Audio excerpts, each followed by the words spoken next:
Alright, and a special thanks and shout out to Norm Majeski from Grand Prize Cars in Cedar Lake, Indiana for allowing me to come out and check out the 1988 Buick Reatta and its Graphic Control Center. Hello everyone, Josh here from Neighborhood Car Reviews, and I am here at Grand Prize Cars, and we are in Cedar Lake, Indiana. This is up north near Chicago, and I am inside this very nice, very well equipped 1988 Buick Reatta. Now I'm not going to be filming the actual car, but what I am going to be filming is the electronic control center. Buick called it the Graphic Control Center in the Riviera. And this system, I believe, is probably one of the most important pieces of automotive technology that I have encountered. I sometimes will classify it along the importance of the Apollo guidance computer in its importance. And this is a precursor to the modern day touchscreens that we have now. The system in this car is a green phosphor monochromatic CRT touch responsive display. It's small, but it is very, very unique. It's very responsive. It shows tons of details, so we are going to be doing an in-depth video of this. There are 6 hard buttons: climate, summary, radio, gauges, options, and status. And Buick says it replaces over 90 vehicle function buttons. So without further ado, we are going to jump in and take a look at the Graphic Control Center on the 1988 Buick Reatta. In the mid-1980s, Buick engineers wanted something that would make their new for 1986 Riviera stand out in the personal luxury car segment. In November of 1980, a task force was created by GM to create the most advanced vehicle electronics and telematic systems available. In early 1981, a concept study was presented, and by 1983, the system was ready. It was installed in 100 pre-prototype 1984 Buick Rivieras and distributed to various key Buick dealerships for public saturation. In 1986, the Graphic Control Center, a 3-inch by 4-inch green phosphorus CRT screen with a mylar capacitive touch surface, was installed in Buick Rivieras, and in 1988, they found their way into the Reatta 2-seat hand-built car from 1988 to 1989. The 1989 Oldsmobile Tornado Trofeo had a modified version called the Visual Information Center. Sadly, 1989 would be the last year for this system, and it would be another decade and a half before anything similar would be seen in an automotive application. And because CRT screen circuits require some time for them to warm up, when you touch the driver's side door handle on the outside of the car, that'll start the system for warming up, and then when you open the door and then close it, it'll run through a test sequence as shown before, and this splash screen will show up. This will be the only time the Reatta splash screen will display on the CRT screen. After you start the vehicle, it will start as normal. In the next clip, we're going to go ahead and start the vehicle.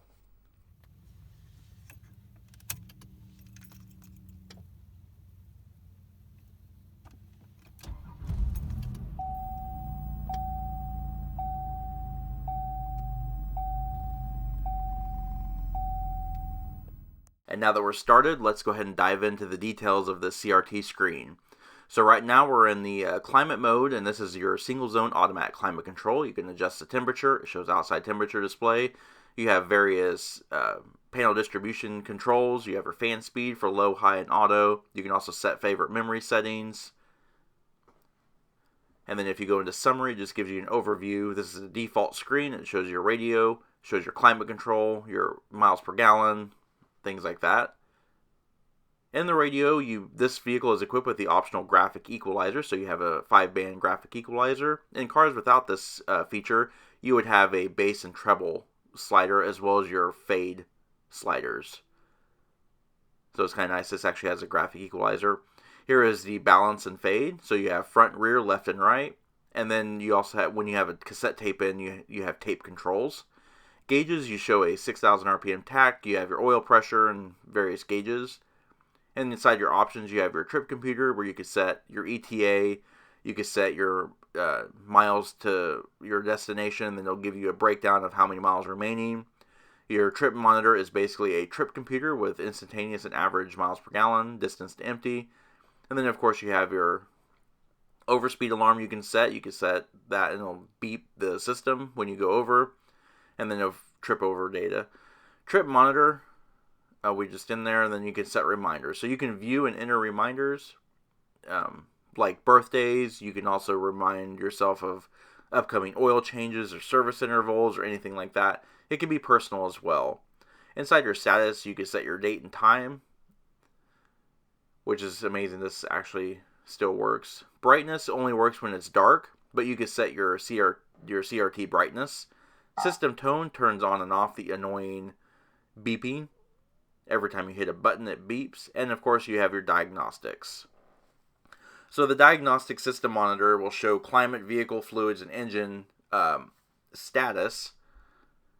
So there are several, everything is okay, but this is what will show if there are faults. So it gives you kind of a breakdown of what the CRT screen will show. And of course, the instrument cluster will also tell you to see Diagnostic Center. It'll light a warning lamp if there is a fault detected. This car currently has no faults. All the fluids are good. You know, the screen is in good shape. It's still operational. So it's kind of neat to see these warnings. But these are basically what would show, like, if you're running low on fuel, if your washer fluid is low, and I love the animation on that for some reason. And of course, your engine will show if you have low oil level, or if your oil temperature it gets higher, you lose pressure. And of course, vehicle will show like your computer communications. So if for some reason the ECC loses communications with the vehicle, it'll show door status, and of course your brakes, if your parking brake is set, or if your anti-lock brakes have an issue. So as you can see, for a 30-year-old system, it is still very responsive and very comprehensive. They were very advanced for the time, and as a result, GM over-engineered them, so they are incredibly reliable. They were not cheap, however. Despite the fact that they are standard equipment on these cars, dealer cost for the part in case of replacement was around $2,800 in 1988 dollars. Long since been discontinued by GM, they are increasingly rare and harder to find, so it was very exciting to bring to you this in-depth look at the Buick Graphic Control Center. Alright, and that does conclude our video of the Graphic Control Center in the Buick Reatta. We hope the video was informative, and we hope that you learned something really, really cool about 80s automotive technology that's kind of survived to this day. They are very rare, and to find one in operational condition is very hard. So if you like this video and would like to see more like this, please comment down below. Don't forget to hit the like button and subscribe, and also check out our Facebook page at facebook.com/neighborhoodcarreviews. As always, thanks for watching.